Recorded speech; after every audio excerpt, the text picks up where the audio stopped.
Hello hello, जय हिंद, नमस्कार, वंदे मातरम। प्यारे साथियों, एम गुरुकुल पर मैं अंकित आप सभी का स्वागत करता हूं, अभिनंदन करता हूं।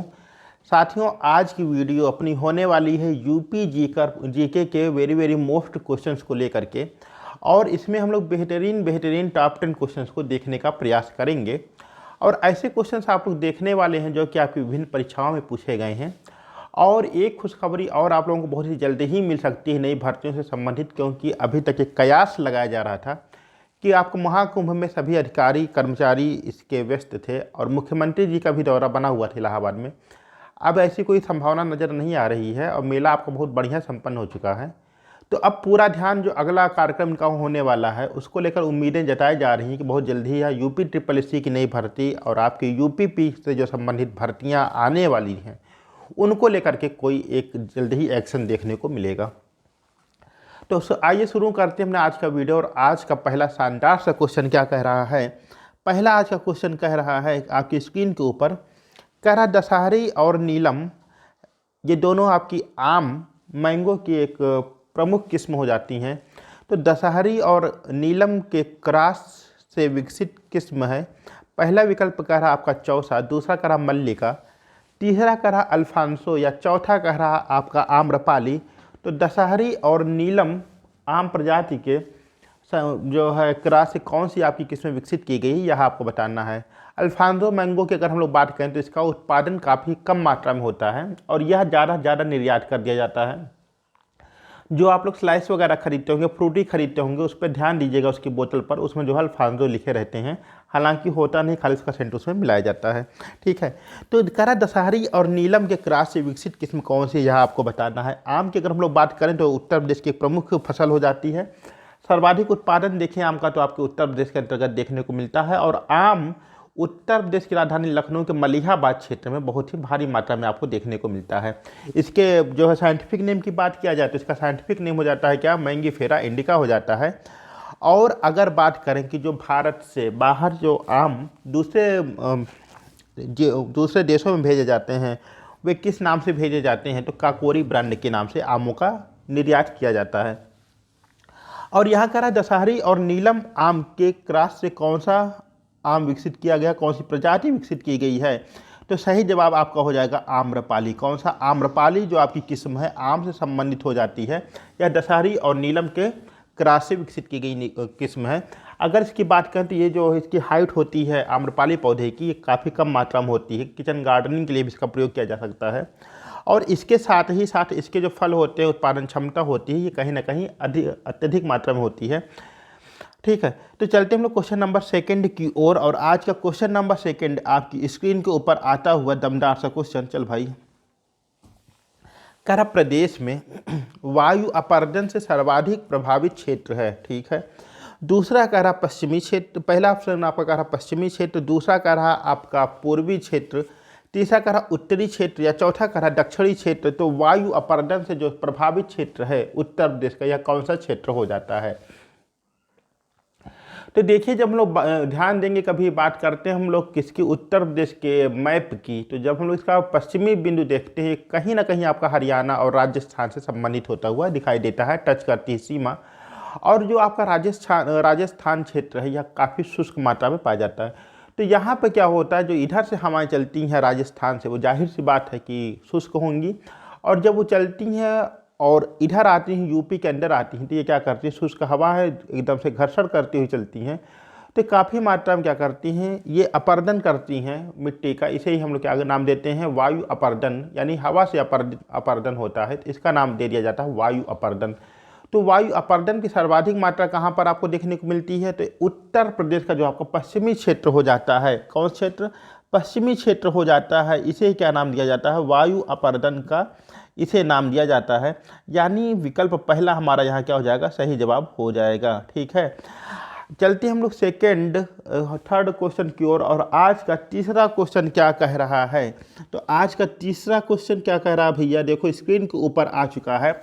कह रहा केंद्र के द्वारा, किसके द्वारा, केंद्र के द्वारा किस नदी को राष्ट्रीय नदी का दर्जा दिया गया है। केंद्र के द्वारा किस नदी को राष्ट्रीय नदी का दर्जा दिया गया। पहला विकल्प कह रहा गंगा, दूसरा कह रहा है गोदावरी, तीसरा कह रहा कृष्णा या चौथा कह रहा नर्मदा। तो केंद्र के द्वारा किस नदी को राष्ट्रीय नदी का दर्जा दिया गया है, यह आपको बताना है। तो बहुत ही आसान से इसका आपका क्वेश्चन है और बहुत ही प्यारा से इसका जवाब होने वाला है। बात होती है कब की, बात होती है सन 2008 की। किसकी? सन 2008 की बात होती है और केंद्र में शासन होता है किसका? कांग्रेस पार्टी शासन करती है।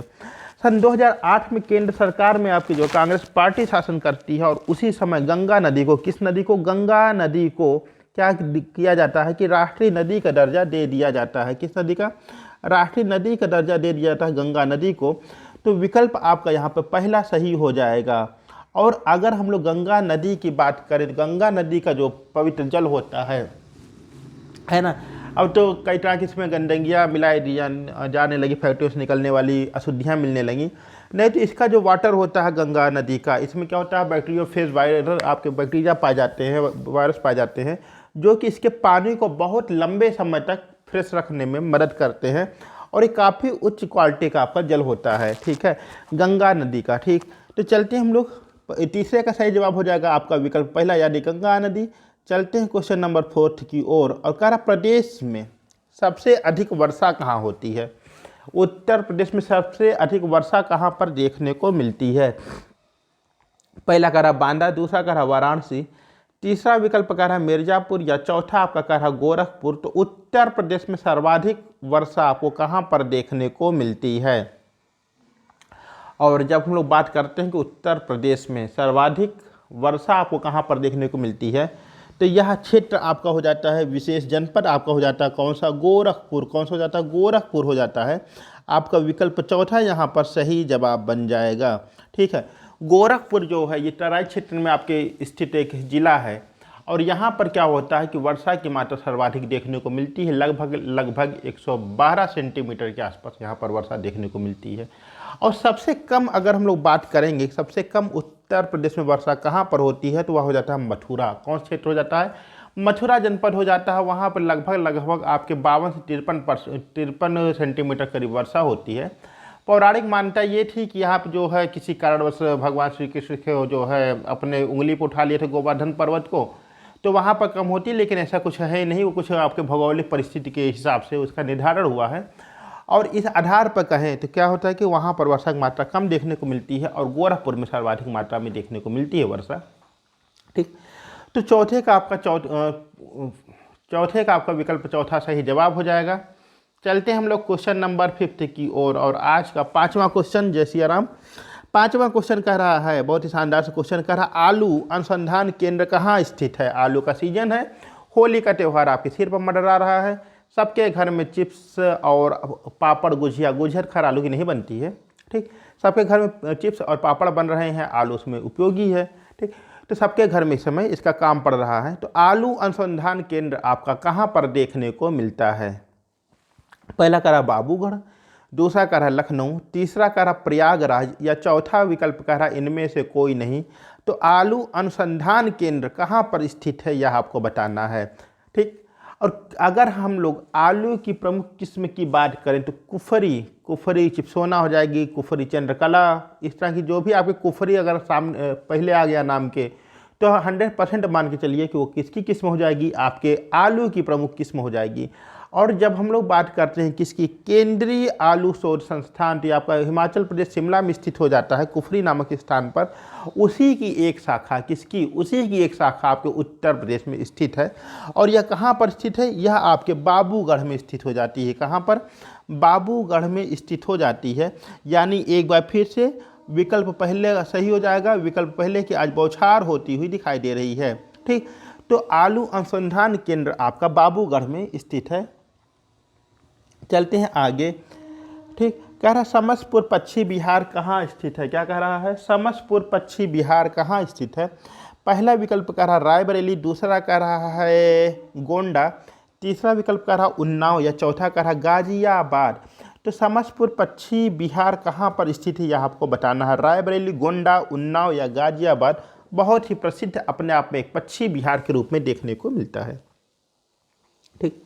अगर हम लोग गोंडा की बात करेंगे, कहाँ की? गोंडा की अगर हम लोग बात करेंगे तो पार्वती आरगा पश्चिम बिहार आपका गोंडा में देखने को मिलता है। कौन सा?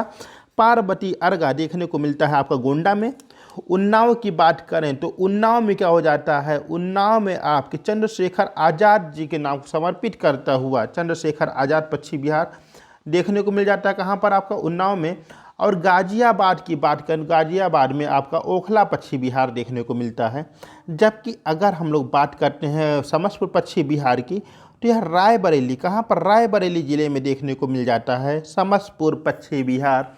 और अगर हम लोग इसकी बात करें तो जो आपका पक्षी विहार है समस्तपुर पक्षी विहार, यह आपके रामसर साइट में भी शामिल है। ठीक, आगे चलते हैं क्वेश्चन नंबर 7 की ओर। और क्वेश्चन नंबर 7 क्या कह रहा है, क्वेश्चन नंबर 7 कह रहा है कि ऊर्जा के किस रूप में प्रदूषण की समस्या नहीं होती है। ऊर्जा के किस रूप में प्रदूषण की समस्या नहीं होती है। पहला करा कोयला, दूसरा करा परमाणु, तीसरा करा पेट्रोल या चौथा करा सौर ऊर्जा। तो निम्नलिखित में से ऐसा कौन सा ऊर्जा का स्रोत है जहां से प्रदूषण की संभावना नहीं होती है, प्रदूषण की समस्या नहीं होती है। सही जवाब आपको बताना है। ठीक, तो देखो भैया, अगर हम लोग बात करें किसकी, सौर ऊर्जा की, किसकी, सौर ऊर्जा की बात करें तो जो जितने आपके विकल्प दिए गए हैं इनमें से सौर ऊर्जा ही एकमात्र ऐसा विकल्प है जिसमें क्या होता है, प्रदूषण की समस्या नहीं होती है। इसी वजह से क्या किया जा रहा है कि वर्तमान में आप देखिए तो हर घर सोलर प्लांट लग रहे हैं। और इस पर कहीं ना कहीं जो अभी तक हमारा ऊर्जा का उत्पादन होता था एनटीपीसी से, जो आपकी कोयला आधारित होती थी, है ना, आपकी गैस आधारित होती थी, इनसे क्या होता था, व्यापक मात्रा में प्रदूषण होता था। अभी अगर एनटीपीसी की हम लोग चर्चा करें तो ऊंचा हर रायबरेली में ही पड़ता है एनटीपीसी, और यहाँ भी आपका जो कोयला पर आधारित पावर प्लांट है। ठीक, लेकिन क्या है कि अगर आप बाहर यहाँ पर सो जाएंगे रात में चादर ओढ़ के, तो सुबह आप देखेंगे तो आपके जो आसपास वाले जो गांव के लोग हैं वो बताते हैं कि जो छत है उनकी या जो लोग चादर ओढ़े हुए हैं उसके ऊपर आपको कोयला के छोटे छोटे टुकड़े जो है धुआं के माध्यम से देखने को मिल जाते हैं। तो ये कहीं ना कहीं प्रदूषण ही है। और अगर सभी लोग सौर प्लांट, सोलर प्लांट वगैरह लगा लेंगे तो इस तरह की समस्या से मुक्ति मिल सकती है, और धीरे धीरे करते हुए इस पर जो निर्भरता है वो काफ़ी हद तक कम हो जाएगी। ठीक, तो इसका सही जवाब हो जाएगा आपका चौथा विकल्प यानी सौर ऊर्जा। ठीक, चलते हैं आगे क्वेश्चन नंबर 8 की ओर। और क्वेश्चन नंबर 8वां क्या कह रहा है, कह रहा है एशिया की सबसे बड़ी चीनी मिल कहाँ स्थित है। पहला कह रहा खतौली में, दूसरा कह रहा बलरामपुर, तीसरा कह रहा बुलंदशहर या चौथा कह रहा नसीराबाद। तो एशिया की सबसे बड़ी चीनी मिल कहाँ पर देखने को मिलती है।